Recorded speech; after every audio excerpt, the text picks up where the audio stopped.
Anton Scoro, BJPin.com with the Killer B, Ben Saunders, man. Hey, brother, you're on a hiatus right now. You're kind of on hold due to Douglas Lima, your opponent in the finals for a second year in a row, getting injured. After a night like tonight and seeing some of the fights that you did, man, how hungry does it make you want to get in that cage?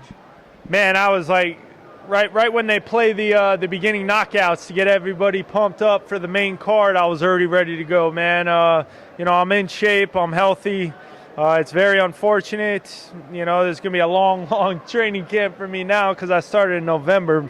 But, it is what it is. I just got to, roll with the punches, flow like water and just stay mentally focused. That's really what it is. It's just, as frustrating and kind of depressing as it is, I just got to stay focused, not let it, judge my my mentality and, just stay at it, man. I'm not going to stop my training camp. I'm just going to kind of hold off on, peaking as far as conditioning is concerned, and I'm just going to use it to get better, man. Work on some parts of my game that I probably need to refine, work on some weaknesses, and, come into this fight extremely hungry and extremely prepared. I feel it's my time, man. I need this. I need this tournament. This is, third time.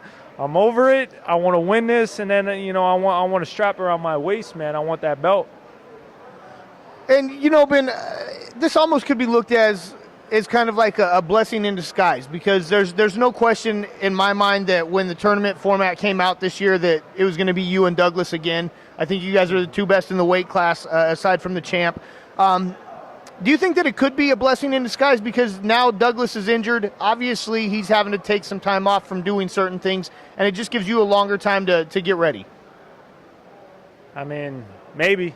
I kind of believe everything happens for a reason, so, I'm going to stay optimistic. I'm going to stay positive and say that, yes, maybe that is a blessing in disguise. For me, it's, it's a double-edged sword, man. It's going to be 8 months, bro. That's a long tournament. That's a long training camp. That's damn near a year for one tournament. And, it just is what it is. Like I said, I believe everything happens for a reason. I'm going to use it to my benefit. I hope he gets well soon. I know he's a tough dude. He would have fought if he could.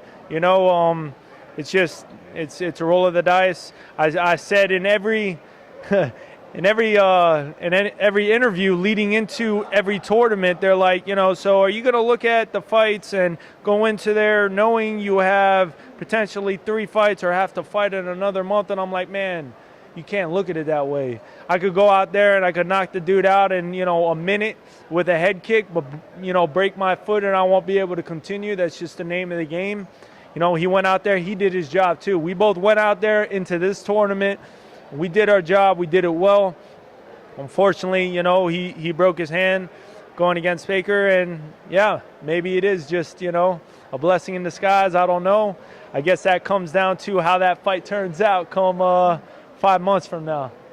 All right, man. So with 5 months to sit here and think about Douglas Lima, I would think that you've already been thinking about him since last year and at the beginning of this tournament, knowing that he was going to be a competitor in this season. Do you continue to think about Douglas Lima, or do you take some time off so that you're not driving yourself mad thinking about Douglas Lima over the course of this time? Man, if I drive myself mad, then so be it, man. There's just, like I said, man, this is my third time. I can't take my mind away from it. I'm on a roll right now. I'm on a hot streak. I'm on, a 3-fight win streak, 2 of them happening in under 3 minutes or so, It's definitely, I got to keep this momentum going for me. I just got to, I'm going to get back to my training when I get back to Orlando, and, I'm just going to work with my teammates, man. I'm going to work with my coaches. We're going to keep everything as positive and as focused as possible. And, hell, man, we're just going to make this happen. It's my time. We got to make this happen. Douglas, I love you, man. But I turned 30 in April, man. April 13th, I turned 30, and you turned like 26 or something like that, man. This is bullshit. I need this, man. I need this for my career, for my life, for my family. I know you got a kid on the way. That's very depressing. Even more so because, man, dude, I know what it's like to have to fend for others, and we're both in the same boat. So fans can definitely know we're both coming out hungry, man. We both want this more than anything, and we're going to give our heart and souls into that fight, and may the best man win. You bring up an interesting point, and I just got done talking with John just a little bit ago, John Koppenhaver, and War Machine, baby. I noticed though that you guys both have big hearts when it comes to your opponents. Obviously you guys know what it means that if you win, it's good for you, it's bad for them, especially if they have a family. Would you say that that's the hardest part of this sport for you, is knowing that for you to win, someone else has to lose? Oh yeah, it's terrible. I can't not look at that side of it, especially if I'm fighting someone that's not talking shit, if I'm fighting someone that I respect. And then when you talk about bringing family into it, that makes it even worse, man. That makes it what it is, though, at the end of the day, because I got my family I got to take care of. He's got his. War Machine's another one, man. That's my boy. That's my brother. And honestly, I wouldn't fight him unless if it was for a championship either.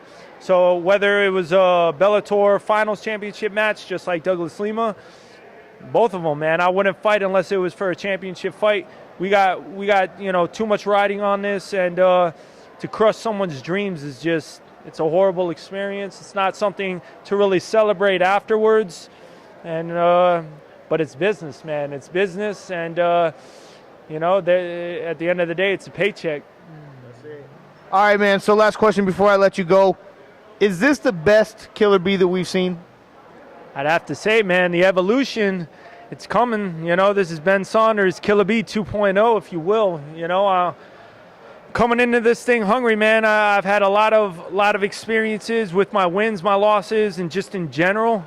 And man, I feel on top of my game, man. I've surrounded my entire life leading into this tournament with positive people, man. And that has been a huge turning point in my life, is there's absolutely no negativity. Even with the frustration and a little depression, if you will, of the 5-month hiatus, I'm still surrounded by positive people. I even feel this guy, man, just the positive vibes coming off him, man. It's just, life is positive right now. Life's way too short. I've had